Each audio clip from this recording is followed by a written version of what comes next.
You ever see a game and think, wow, what if they changed this one little thing and they could just make it into something completely different?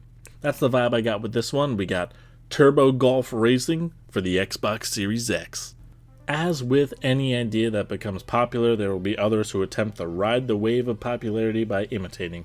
Whether those imitations have merit on their own or if they're just a direct rip-off from the source material is often up for debate. But when you play a game like Rocket League, where it's basically soccer with cars, you gotta wonder what other car games could they make? And it just so happens that the first game to come out where the cars aren't playing soccer, they're playing another sport. It's golf this time. But it does have a twist from the original in other aspects other than just the sport. But I just want to point out that it's not the same developer, so it is not indeed linked to the original Rocket League. Which, I thought it was going to handle and feel a lot worse since it's not from the same developer, which it obviously isn't as tight or as satisfying to play as Rocket League, but it's close enough that I can play the game well and have fun.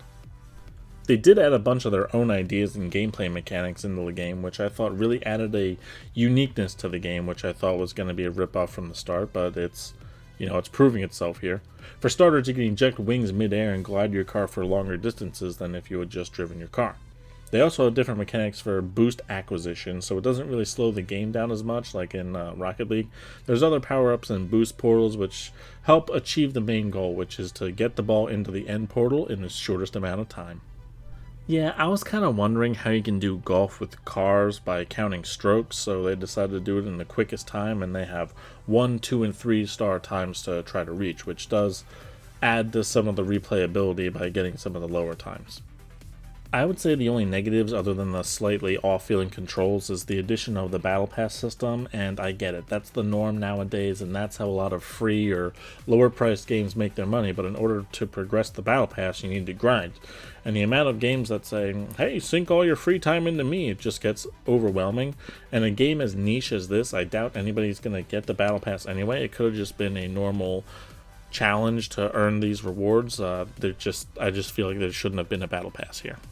Going off script here, I want to explain the Battle Pass thing a little bit. Not that the Battle Pass makes the game worse, but I feel like the stuff that's in the Battle Pass could have been rewards for a 3-star completion that would have made replaying and getting 3 stars a little bit more rewarding than just getting the time or just getting the 3 stars. You could have earned the Battle Pass stuff, but instead they have the Battle Pass we have to pay for and unlock the stuff as you grind. But in terms of overall appeal and overall game feel, I give it an A. Like I said, it didn't feel that bad, and I quickly got used to the slight differences in controls and mechanics, and it played about as good as it could feel for not being the original developer. I would say the remainder of the game seems a little short, so I won't be playing it for a few more days because there's just so much other stuff out there right now. I am anxiously awaiting the arrival of the next car-related sports game to come out, but until then, I will continue to review. Hope you enjoyed watching. Thanks for watching. Working on another review soon. See you then.